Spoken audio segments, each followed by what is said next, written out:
어서 오세요. 반갑습니다.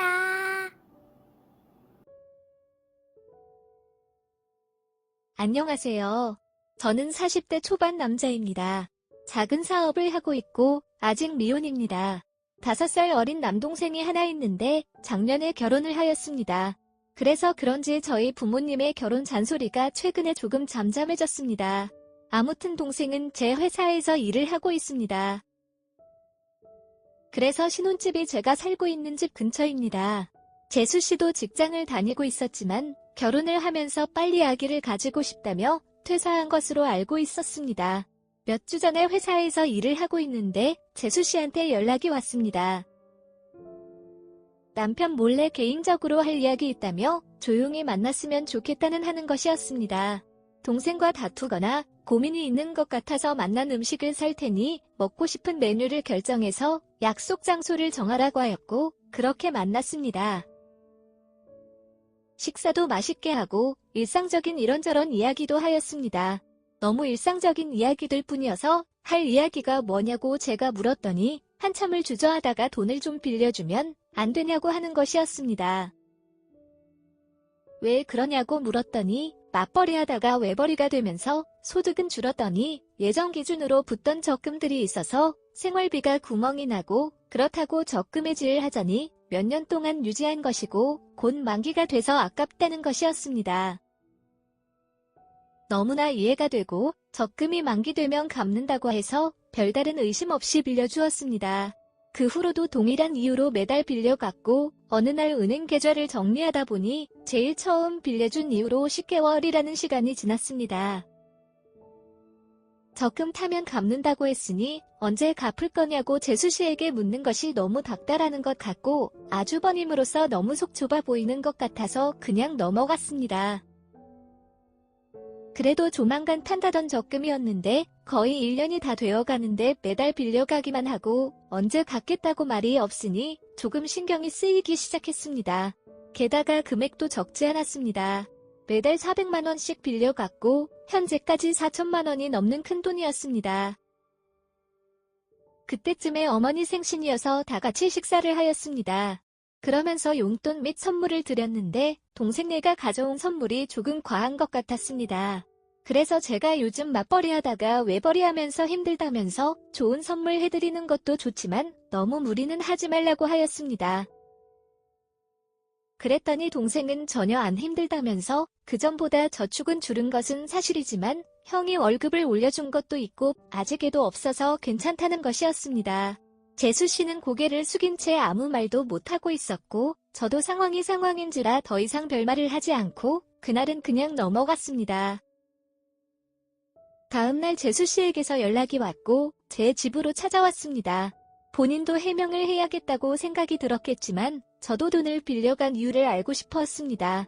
도대체 왜 남편인 제 동생도 모르게 한두 푼도 아닌 4천만 원이 넘은 큰 돈을 빌려갔는지 궁금했습니다. 일을 다니다가 집에 혼자 있으니 심심했고 동네 맘카페에서 또래 친구들을 만났고 심심풀이로 전 100원 고스톱을 쳤는데 돈을 땄고 잃었고 등등 말을 하는데 결론은 도박을 해서 돈을 많이 잃었다는 것이었습니다. 본인의 퇴직금 및 가지고 있던 돈은 이미 다 잃었고 복구하고 싶은 마음에 고스톱을 칠 돈을 저한테 빌렸고 역시나 그것도 매번 잃었던 것이었습니다. 그러면서 딸 때는 제법 딴다면서 이길 것 같으면서도 자꾸 돈을 잃는다는 것이었습니다. 이미 한 푼도 없고 동생은 모르고 있고 갚을 수 있는 상황도 안 되는 것 같았습니다. 대충 들어봐도 이래저래 저한테 빌린 것까지 해서 1억 이상 잃은 것 같았습니다. 동네 친구들끼리 심심풀이로 치는 고스톱에서 오고 가는 금액대는 아니었습니다. 아무리 오랜 시간 쳤다고 해도 친구들이 고스톱을 쳐서 1억을 잃었다는 사람은 본 적이 없습니다. 절대 다시 딸 수 없고 빌려간 돈은 동생 결혼 선물이라고 생각하고 안 받을 테니 다시 그 모임 사람들과 만나지도 말고 고스톱도 치지 말라고 하였습니다. 그렇게 저와 각서까지 쓰고 지장도 찍었습니다. 하지만 얼마 지나지 않아서 동생에게 재수씨가 도박에 빠진 것 같다는 이야기를 듣게 되었고 지난 각서를 들고 재수씨를 찾아갔습니다. 동생에게 이야기를 듣고 온 것이라 눈치를 챘는지 이런저런 변명을 늘어놓는데 이미 중독이 될 대로 된 것 같았습니다. 그러면서 돈을 좀 빌려주면 안 되냐고 묻는 것이었습니다. 지난번도 안 갚았는데 어떻게 더 빌려주냐고 하였더니 안 갚아도 된다고 하지 않았냐고 역으로 저한테 묻는 것이었습니다.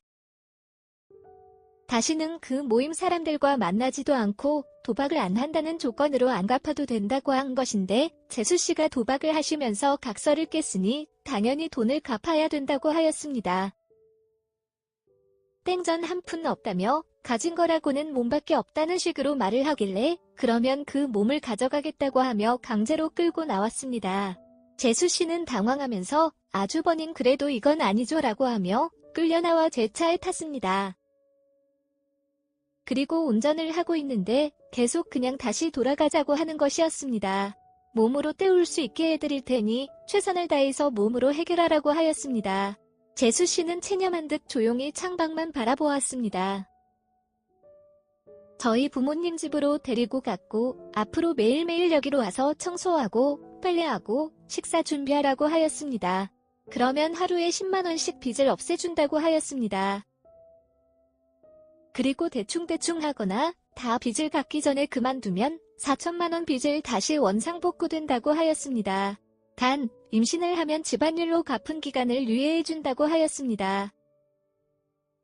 재수씨는 어이가 없다며 싫다고 하였고 그러면 회사 식당 아줌마로 들어와서 일을 하고 월급을 받아서 갚으라고 하였습니다. 아니면 알아서 일을 구해서 갚으라고 하였습니다. 제 동생에게 이야기하겠다고 하자 이미 동생과 다 합의를 하고 내린 결론이니 마음대로 하라고 하였습니다.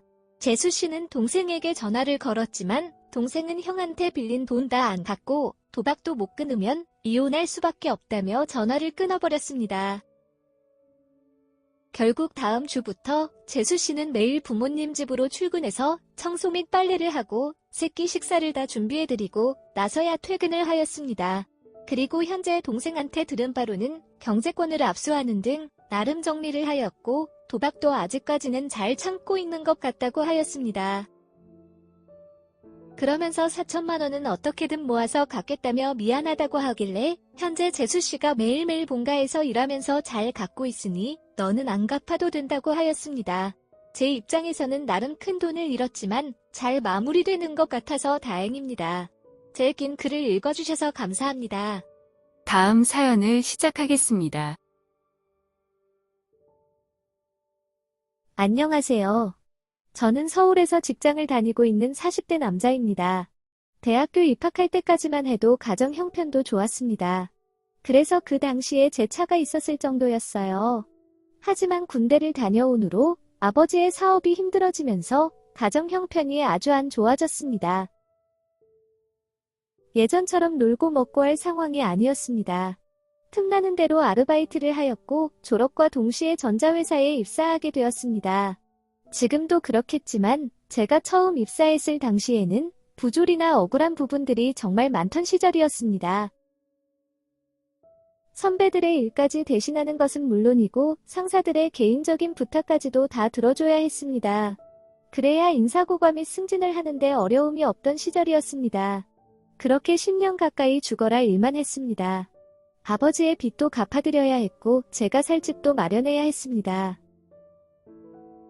그렇게 살다 보니 결혼은커녕도 제대로 된 연애도 못 해봤고 늘어난 뱃살과 술, 담배만 남아있었습니다. 그러다 친한 친구의 아내가 혈액암으로 죽으면서 저도 모르게 이렇게 일만 하다 죽고 싶지 않다는 생각이 들었습니다. 그곳을 다녀오기 며칠 전에 과로로 쓰러져서 병원에 다녀온 적이 있었습니다. 주말도 없이 일하고 매일 야근하는 것이 당연한 것처럼 일하던 입사 초에는 끄떡 없었는데 그때 쓰러지면서 내 몸이 예전 같지 않다고 저도 늙어가는 것을 느끼고 있던 중이었습니다. 더 늦기 전에 저에게 작은 선물이라도 주고 싶었습니다. 회사에 휴직을 신청을 하고 살면서 처음으로 해외여행을 가게 되었습니다. 살면서 처음으로 여행을 준비하는데 뭐를 어떻게 해야 할지 어떤 것을 준비해 가야 할지 막막하더군요. 그냥 무작정 인터넷으로 내일 당장 탈 수 있는 항공권 애매하였습니다. 공항에서 환전을 하고 비행기를 탔습니다.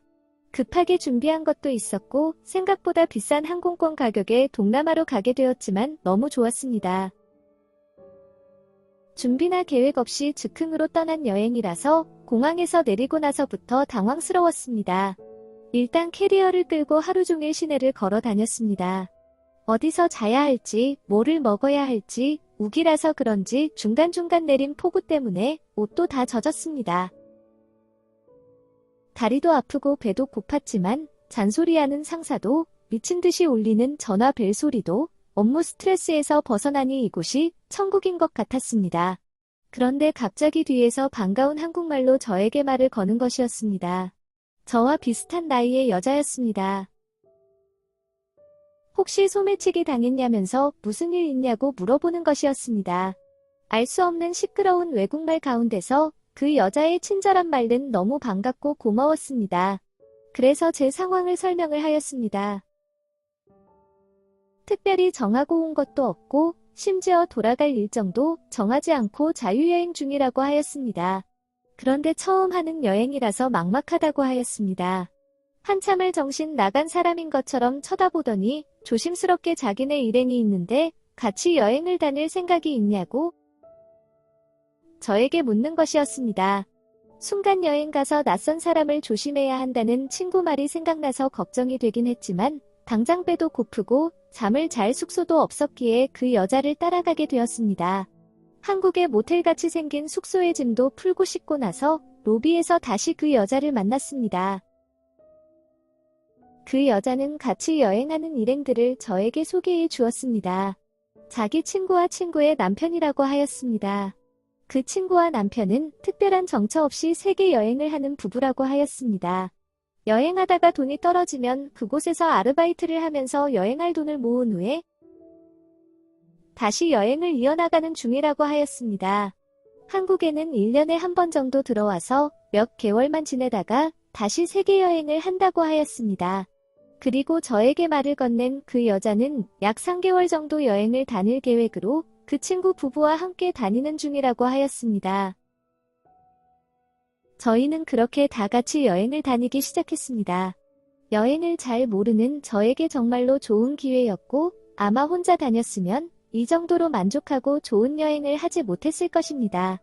그렇게 저도 3개월 정도 같이 여행을 즐겁게 다니고 그 여자와 함께 한국으로 돌아왔습니다. 물론 여행 중에 저희는 연애하는 사이가 되었습니다. 여행에 푹 빠져버린 것인지 이런 자유로운 삶이 좋아진 것인지 모르겠지만 그냥 당장 회사를 그만두지 않으면 다시 예전처럼 돌아갈 것 같은 두려움이 들었습니다. 아직 휴직 기간이 남았는데도 저는 퇴사를 하였습니다. 그리고 그녀와 연애를 하면서 행복한 나날을 보냈습니다. 그러다가 재취업도 하지 않은 채 그녀에게 프러포즈를 하게 되었습니다. 일반적인 여자들처럼 저에게 직장을 가진 후에 결혼을 하자는 말을 하지 않았습니다. 그 대신 자기는 자유롭게 살고 싶다면서 결혼을 했다고 누군가의 아내로 구속된 삶을 살고 싶지 않다고 하였습니다. 그리고 여행도 자주 다니고 싶다고 하였습니다.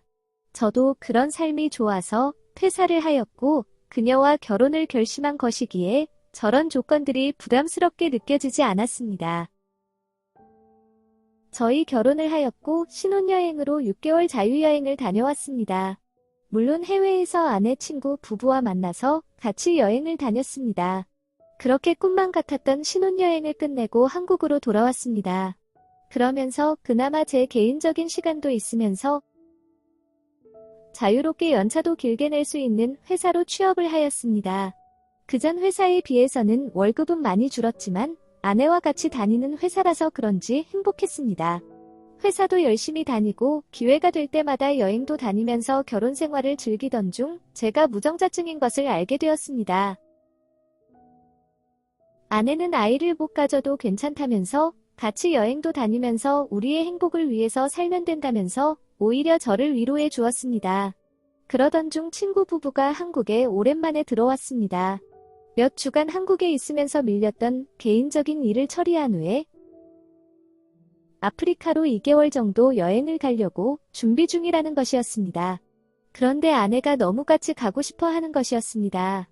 하지만 최근에도 여행을 다녀왔기에 또 연차를 내고 2개월이나 여행을 간다는 것이 불가능했습니다. 게다가 회사가 바쁜 성수기 시즌이었고 진행 중이던 프로젝트도 있었습니다. 그래서 한가해지면 그때 둘이 같이 가자고 하였지만 요번에 친구 부부와 꼭 같이 가고 싶다면서 저가 안 가면 자기 혼자라도 따라가겠다고 고집을 부렸습니다. 그리고 다음날 저와 상의도 끝내지 않은 채 회사를 퇴사해버리고는 여행 갈 준비를 시작했습니다. 그런 아내의 모습에 충격을 받긴 했지만 자유로운 영혼을 가진 사람이기에 이해하려고 노력했습니다. 아내는 저에게 자주 연락하겠다는 인사를 남기고 친구 부부와 아프리카로 여행을 떠났습니다. 일주일에 한 번 정도 전화나 메신저만 하고 별다른 연락은 없었습니다. 그렇게 길고 긴 2개월이 지나고 친구 부부와 함께 아내는 한국으로 돌아왔습니다. 너무 반가웠습니다. 한국을 온 기념으로 공항에서 바로 가까운 서해바다 펜션으로 여행을 갔습니다. 오랜만에 아내를 보니 너무 좋았습니다. 고기도 굽고 회도 먹으며 오랜만에 즐겁게 술도 마셨습니다. 하지만 어느 순간 그들의 대화에 제가 끼지 못하고 있었습니다. 아무래도 같이 여행을 안 다녀와서 그런 것 같기도 하고 제가 모르는 그들만의 무언가가 있는 것 같았습니다. 그렇게 혼자서만 술을 마시다 보니 금세 취기가 오르게 되었고 저희 부부방에 들어가서 먼저 잠이 들었습니다. 잠을 자고 있는데 아내의 손길이 느껴졌습니다. 오랜만에 만났으니 부부관계를 가지려고 아내가 다가오는 줄 알았고 저도 그리웠기에 불타는 시간을 가졌습니다. 뜨거운 시간을 보낸 후 화장실을 가려고 불을 켰는데 아내가 아니라 아내 친구였습니다. 제가 술을 너무 마셔서 큰 실수를 했다면서 연실 사과를 하였습니다. 그랬더니 아내 친구가 저인지 알고 들어왔다면서 미안해할 필요 없다고 하는 것이었습니다. 순간 이상한 생각이 들어서 거실로 나갔더니 아내가 아내 친구 남편과 뒹굴고 있었습니다. 너무 놀라서 아내에게서 그놈 떼어냈더니 저에게 왜 그러냐고 아내가 물었습니다. 소리를 들어보니 잘 즐기는 것 같던데 왜 자기는 못 즐기게 하냐면서 같이 하자고 하더군요. 마음이 중요한 거지 몸은 그냥 하고 싶은 대로 욕구를 해결하면서 지내면 되는 거라며 답답하게 굴지 말고 프리하게 생각하라고 하였습니다. 저 이야기를 듣는데 제 아내가 아닌 줄 알았습니다. 저는 이런 거는 절대 안 된다면서 집에 가자고 했더니 싫다면서 안 따라 나오더군요. 그 일 이후 며칠이 지나서 아내는 집에 들어왔습니다. 아직도 저를 사랑한다면서 잘 지내고 싶다는 것이었습니다. 마음이 중요한 거라며 몸은 누구와 무엇을 하든 큰 문제가 아니라고 하였습니다. 그냥 배고프면 밥을 먹는 것처럼 누구랑 먹는 게 중요한 게 아니라 맛있는 식당을 알게 되면 나중에 저와 같이 오고 싶다는 마음이 드는 것이 중요한 거라고 저에게 설명을 하였습니다. 아직도 저는 절대 이해할 수가 없다고 하자 아내는 생각할 시간을 가져보자면서 천천히 생각해보라는 것이었습니다. 아무렇지 않게 그전처럼 제 옆에서 지내는데 저는 이 여자가 더 이상 제 안에 같지가 않습니다. 이혼하는 게 맞는 거겠죠? 오늘의 사연은 여기까지입니다. 구독과 좋아요, 알림 설정 부탁드립니다. 긴 글을 읽어주셔서 감사합니다. 다음 사연을 시작하겠습니다. 안녕하세요. 저는 30대 유부남입니다. 약 2년 정도 연애 후 작년에 결혼을 하였습니다. 아내는 4살 연하입니다. 현재 서울에서 거주하고 있으며 쌍둥이 처제와 같이 살고 있습니다. 처제가 서울로 이직을 하면서 한 달 정도만 같이 살려고 하였습니다. 하지만 최근 들어서 집값이 너무 오르면서 가진 돈 대비 괜찮은 전월세 집을 구하는 것이 힘들어졌고 자연스럽게 계속 살게 되었습니다. 남은 방도 있었고 연애할 때부터도 자주 보고 지냈던 사이라 저도 처제도 불편하지 않았습니다. 아내와 처제는 1분 차이로 태어난 쌍둥이입니다. 그래서 좋아하는 음식 등 취향도 비슷하고 얼굴이나 체형도 똑같습니다. 게다가 입고 다니는 옷 스타일도 머리 스타일로 비슷해서 연애할 때부터 저를 놀리곤 하였습니다. 하지만 약 3년이라는 시간을 알고 지내면서 많이 봐서 그런지 정말 자세하게 보면 아내와 처제가 구분이 되더라고요. 올 여름 휴가에 다 같이 여행을 가려고 돈도 모으고 일정도 맞췄지만 시국이 시국인지라 해외여행은 갈 수가 없었고 제주도로 휴가를 가게 되었습니다. 오랜만에 타는 비행기와 여행 가는 기분에 저희는 엄청 흥분해 있었습니다. 숙소에 도착해서 첫날은 수영장에서 같이 놀았습니다. 물놀이를 한참 하다 보니 날도 저 물어갔고 배도 고팠습니다. 숯불에 고기를 한참을 구워주는데 얼마나 덥던지 빈속에 맥주를 제법 많이 마셨습니다. 방에 들어와 이야기를 하며 진정한 술판이 벌어지기 시작했습니다. 이미 사온 술은 다 마셨고 숙소 매점에서 추가로 술을 더 사가지고 왔습니다. 나름 조용한 리조트를 찾다 보니 배달 음식은 시킬 수 없었고 과자와 라면으로 술을 계속 마시며 놀았습니다. 엄청난 주량마저도 똑같은 두 여자 사이에서 결국 제가 먼저 만취해서 방으로 들어갔습니다. 기절하기 직전에 간신히 정신줄을 붙잡고 방으로 기어가다시피 해서 들어간 것으로 기억합니다. 침대에 누워있는데 둘이서 얼마나 수다를 떠는 것을 듣다가 잠이 들었습니다. 한참을 자고 있는데 유리병이 깨지는 소리에 놀라서 잠이 깼고 두 여자들이 완전 만취해서 비틀거리며 정리하다가 술병을 떨어뜨린 것이었습니다. 제가 치우겠다며 두 여자들을 거실 소파로 옮겨두었고 식탁과 주방을 정리하고 나왔습니다. 엄청나게 나온 쓰레기들과 빈 병을 버리려 잠시 숙소 밖으로 나갔다 왔습니다. 거실 소파에서 거의 잠들어 있던 두 여자들이 아내는 제가 자던 침대 위에서 자고 있었고 처제는 소파에서 누워서 자고 있었습니다. 저도 대충 마무리를 짓고 불을 끄고 방으로 들어왔습니다. 몸도 피곤하고 술도 깼는데도 큰 소리에 놀라 깨서 그런지 잠이 안 오는 것이었습니다. 제가 누우니 팔베개를 하면서 제 품 안에 쏙 들어오는 아내를 보니 아랫도리에 힘이 들어가면서 도저히 그냥 바로 잠들 수가 없었습니다. 방문을 잠그고 조심스럽게 아내의 옷을 벗기고서는 키스를 하였습니다. 아내도 기다렸다는 듯 뜨거운 반응을 보였고 저희는 사랑을 나눴습니다. 뒤에서 안고서 사랑을 나누고 있는데 등에 못 봤던 작은 큐피트 화살 문신이 있는 것이었습니다. 너무 놀라서 얼굴을 자세히 보니 아내가 아니라 처제였습니다. 멈추고 가만히 있으니 처제가 움직이면서 계속하라고 하는 것이었습니다. 순간 어찌할 새도 없이 처제 깊은 곳에 마무리를 하게 되었습니다. 술은 이미 확 깨버렸고 서둘려 처제를 옷 입히고 소파에서 자고 있는 아내를 들어서 침대에 눕혔습니다. 아무 일도 없다는 듯이 잘 자고 있는 그 두 사람을 보다가 바닥에서 깜빡 잠이 들었습니다. 다음날 처제가 아침 먹으라면서 깨우는데 정말 화들짝 놀라서 일어났습니다. 전날의 그 사고를 기억하는 건지 말을 꺼내면 뭐라고 해야 할지 오만 가지 걱정이 들었습니다. 식탁에 앉아 해장라면을 먹는데 입으로 먹는 건지 코로 먹는 건지 몰랐습니다. 순간순간 아내와 처제의 눈치를 보고 있었고 그 두 여자들은 어제 술을 많이 먹어서 너무 힘들다며 다시는 술을 안 마신다는 마음에도 없는 소리들을 하고 있었습니다. 그러면서 처제가 지난밤에 격한 꿈을 꾸었는지 온몸이 쑤신다는 말에 제가 더 힘들고 무서웠습니다. 그렇게 눈치만 보면서 4박 5일간의 휴가를 끝내고 집으로 돌아왔습니다. 집에 도착하자마자 아내는 피곤하다며 방에 들어가 잠을 잤고 저는 가방 정리 및 여행 빨래를 하고 있는데 처제가 제 옆으로 오는 것이었습니다.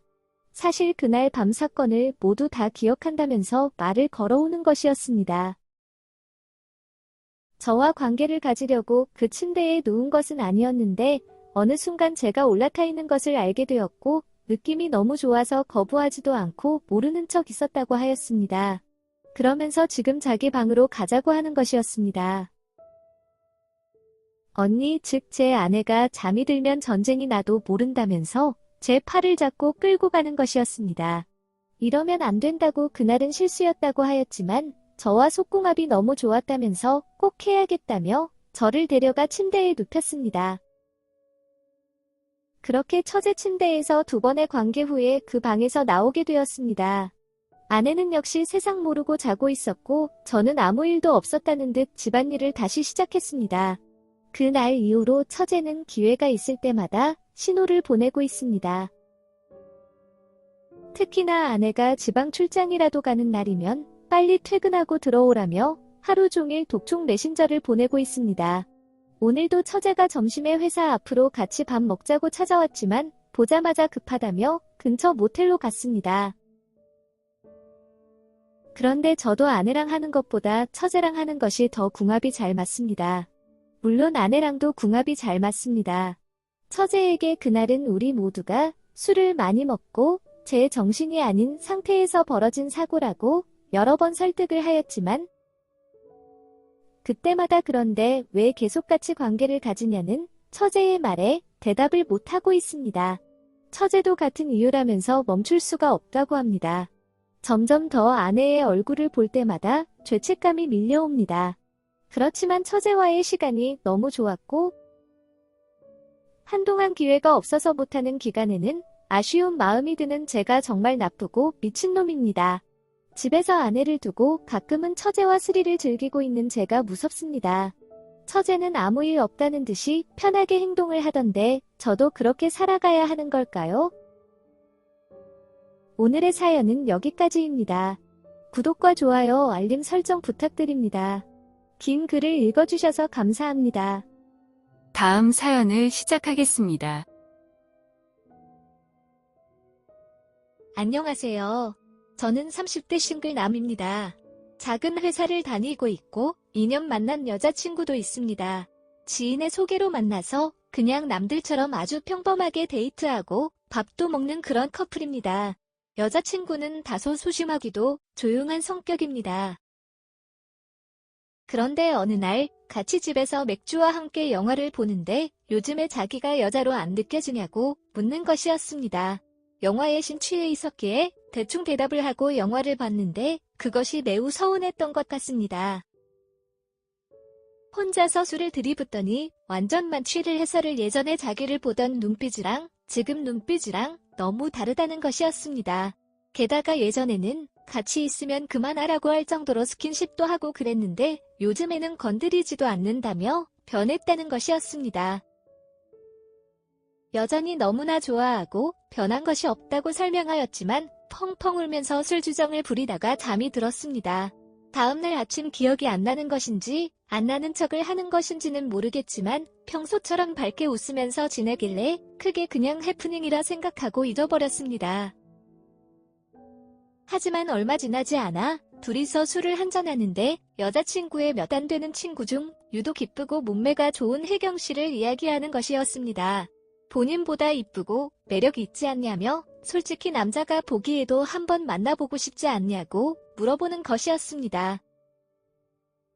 뭐 다른 남자들은 그럴지 모르겠지만 저는 여자친구인 너가 제일 좋다고 혜경 씨는 매력이 있는지 잘 모르겠다고 돌려드렸지만 사실은 당연히 이쁘고 만나보고 싶은 그런 여자입니다.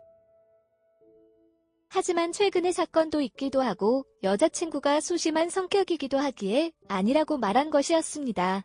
그러면서 갑자기 펜션을 잡고 놀러가고 싶다며 주말에 놀러가자고 하길래 가고 싶은 곳으로 예약해두라고 하였습니다. 뭐가 기분이 좋은 건지 실실 웃으며 신나하길래 저도 그냥 웃고 넘겼습니다. 금요일 퇴근을 하면서 대충 장을 보려고 여자친구에게 전화를 하였더니 이미 다 장을 다 보았다면서 내일 아침에 시간 맞춰서 데리러 오라는 것이었습니다. 여행 당일 아침 여자친구네 집 앞에서 기다리고 있는데 멀리서 혜경 씨가 걸어오는 것이었습니다. 얼마 지나지 않아 여자친구도 내려오는 것이었습니다. 어떻게 된 거냐는 눈빛을 보냈지만 여자친구는 무시한 채 빨리 씻고 여행을 가자며 재촉을 하는 것이었습니다. 가는 차 안에서 무슨 말을 해야 할지 난감해하고 있는데 그날따라 여자친구가 텐션을 올리면서 분위기를 이끌었고 금세 다 같이 웃으면서 여행을 가게 되었습니다. 여기저기 구경을 끝내고 펜션으로 들어갔습니다. 숯불에 고기도 구워 먹고 한구어 시장에서 사온 회도 먹으며 제법 술도 많이 마셨습니다. 평소보다 많은 술을 사왔길래 이상하게 생각하긴 했지만 오랜만에 온 여행이기도 하고 친한 친구랑도 같이 왔으니 우버에서 샀다고 생각했습니다. 그런데 그날따라 여자친구는 텐션을 올렸고 모두가 평소 대비 급하게 마시면서 10시도 안 되었는데 술 기운이 오르는 것이었습니다. 그때쯤부터 술 게임을 하자고 하면서 혜경 씨와 저에게 벌칙으로 간단한 스킨십을 시키더니 나중에 키스까지 시키는 것이었습니다. 더 이상 술을 마시는 것은 아닌 것 같아서 그만 먹고 정리하자고 하였지만 고집을 부리기 시작했습니다. 혜경 씨도 있고 오랜만에 여행 와서 좋은 분위기를 깨고 싶지 않아서 운전도 하고 최근에 야근도 많이 해서 피곤하다며 여자들끼리 즐거운 시간을 보내라고 하면서 그 자리를 나와서 방에 들어갔습니다. 한참을 둘이서 웃고 떠들고 놀길래 저도 유튜브 보다가 잠이 들었습니다. 잠이 든 지 얼마 안 된 것 같은데 여자친구가 와서 깨우는 것이었습니다. 같이 놀자며 빨리 나오라는 것이었습니다. 그렇게 끌려 나가보니 혜경 씨는 저를 못 쳐다보며 어찌해야 할지 난감해하고 있었고 여자친구는 일단 저한테 술을 한잔하면서 자기 말을 들어보라는 것이었습니다. 도대체 뭔 상황인가 싶었지만 얼른 들어주고 다시 자고 싶었습니다. 여자친구의 발음은 꼬였고 횡설수설하면서 이야기를 하는데 오늘 여행을 온 특별한 목적이 있다는 것이었습니다. 그것은 저랑 여자친구랑 혜경 씨랑 같이 사랑을 나누자는 것이었습니다. 그래서 제가 자고 있는 동안에 혜경 씨에게 여자친구가 이야기 및 설득을 하였고 거절을 하였으나 여자친구가 엄청난 때와 고집을 부려서 승낙을 하였다는 것이었습니다. 그러니 저는 그냥 두 여자를 마음껏 가지면 된다는 것이었습니다. 무슨 말도 안 되는 정신 나간 소리인가 싶어서 술 많이 먹었으면 잘하며 방으로 들어갔습니다. 여자친구는 화를 내면서 혜경 씨를 이끌고 방에 들어왔고 불을 껐습니다. 도저히 이건 아닌 것 같아서 거실로 나왔습니다. 서로 상호간의 동의도 없이 억지와 고집을 부려가면서 이렇게 하는 것은 아닌 거라고 여자친구에게 뭐라고 하였더니 혜경 씨도 동의했는데 저는 동의 안 할 거냐고 묻는 것이었습니다. 혜경 씨는 그 상황을 매우 난감해했고 서울 근교였으면 택시를 태워서 먼저 보냈을 텐데 강원도까지 온 상황이라 도와줄 방법이 없었습니다. 여자친구의 상태를 보아하니 쉽게 끝나지 않을 것 같아서 여자친구와 둘이서만 하고 싶다고 하고는 여자친구를 방에 데리고 들어갔습니다. 그리고 관계를 가졌습니다. 얼마 지나지 않아 여자친구는 잠이 들었고 거실에 나와서 어지러 놓은 술자리를 정리하였습니다. 정리를 다 한 후에 거실에 앉아서 맥주 한 잔을 하고 있는데 혜경 씨가 나왔습니다. 여자친구 잠들었다고 이야기해주며 미안하다고 혜경 씨한테 사과를 하였습니다. 오히려 여자친구에게 술을 많이 먹여서 더 죄송하다고 사과를 하였고 난감한 상황을 어떻게 해야 하나 걱정했는데 잘 넘어가 주셔서 고맙다고 하였습니다. 나중에는 그냥 한번 하면 되지 뭐 이러면서 마음을 내려놓고 있었다고 하였습니다. 아니라고 절대 그런 일 없을 거라고 말은 하였지만 혜경 씨가 어느 정도는 마음을 내려놓았다는 말에 조금은 아쉬웠습니다. 여자친구가 더 고집을 부리고 버텼다면 어땠을까? 라는 생각도 들었습니다. 그렇게 둘이서 이런저런 이야기를 하다가 방에 들어왔고 여자친구는 세상 모르고 잠이 들어 있었습니다.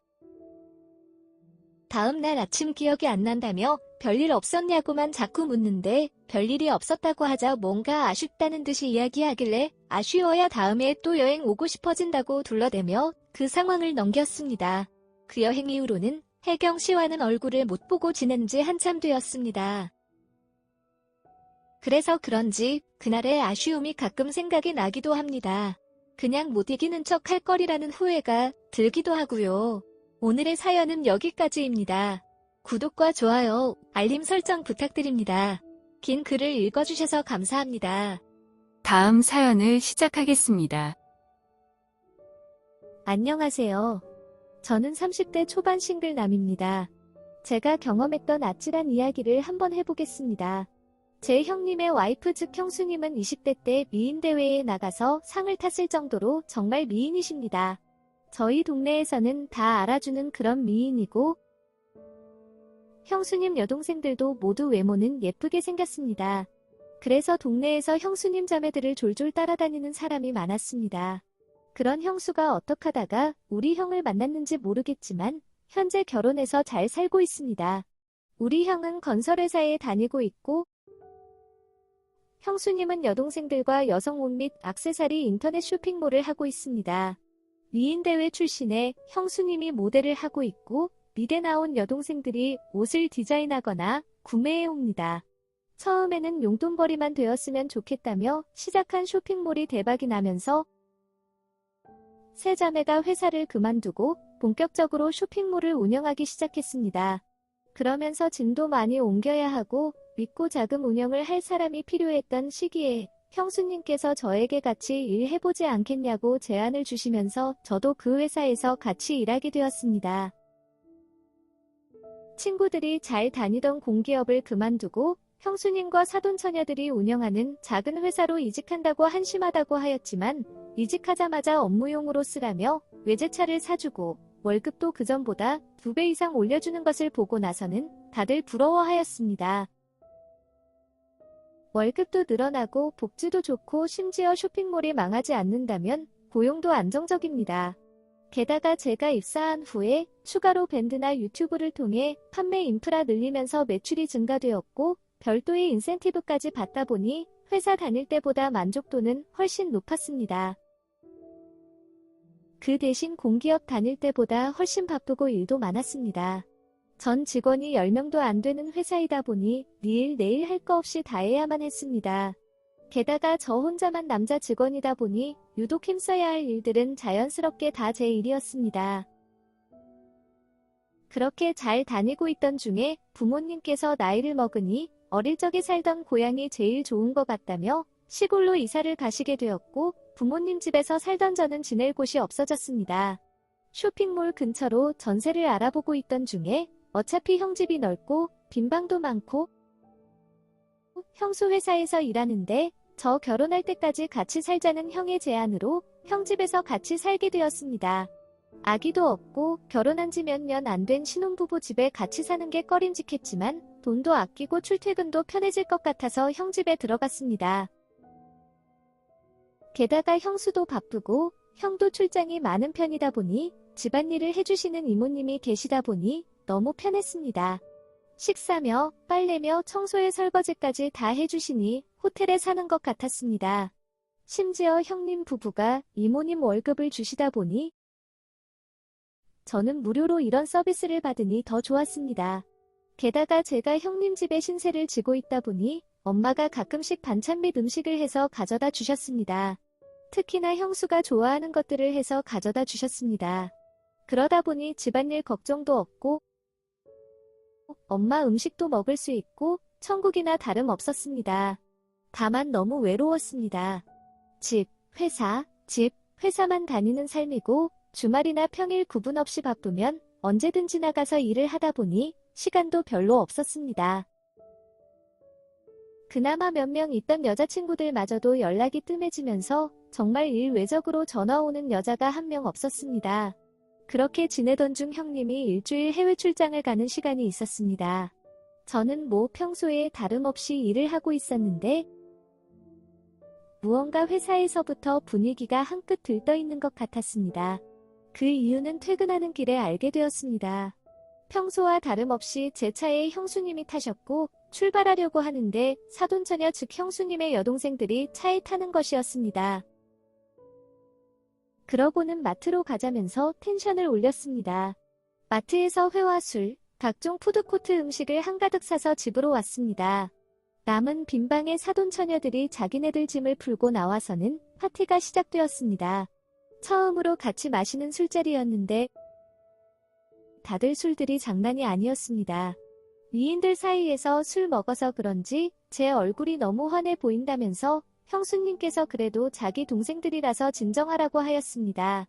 저는 아무렇지 않다고 생각하고 있었는데 오랜만에 여자들과 먹는 술자리라서 그런지 그것도 예쁜 여자들 사이에 있어서 그런지 저 혼자 남자이다 보니 관심을 받아서 그런지 제 표정이 관리되지 않았던 것 같습니다. 그렇게 기분이 한끗 업이 되어서 빨리 술을 먹다 보니 몇 시간 되지 않아서 사온 술을 다 마시게 되었고 저는 거의 만취 상태가 되었습니다.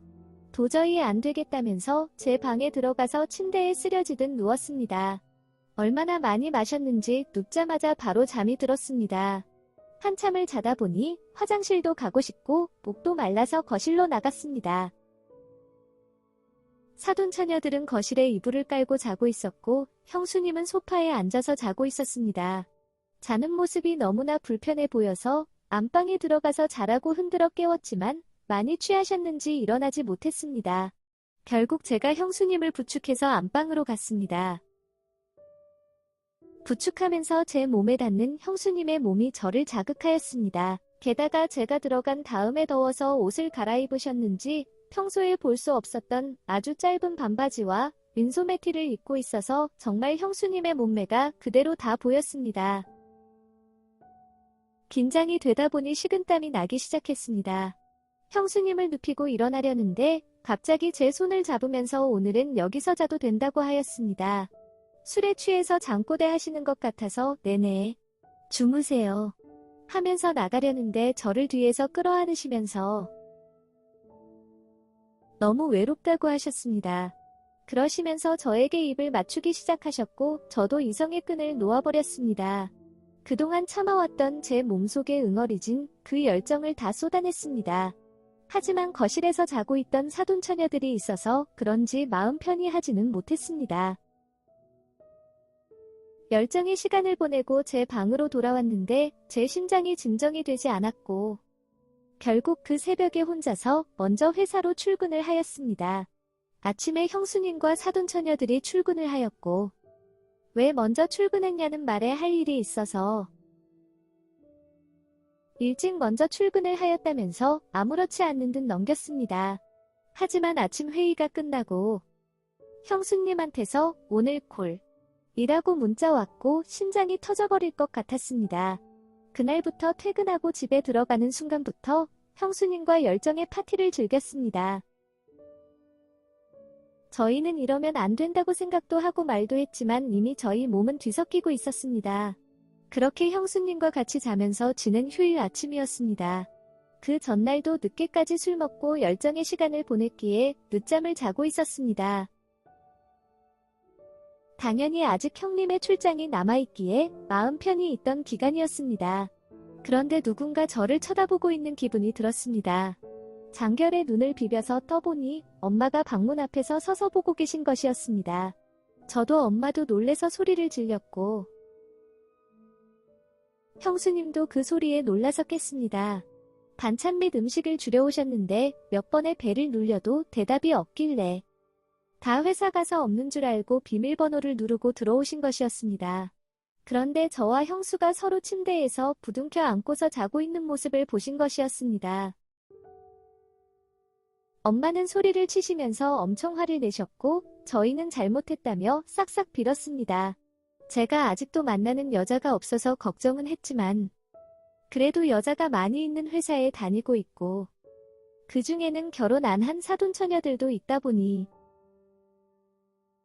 혹시라도 잘 되면 겹사돈이 될 수도 있겠다는 혼자만의 생각을 한 적이 있지만 형수님이랑 제가 눈이 맞을 줄은 몰랐다면서 어쩔 거냐고 화를 내셨습니다.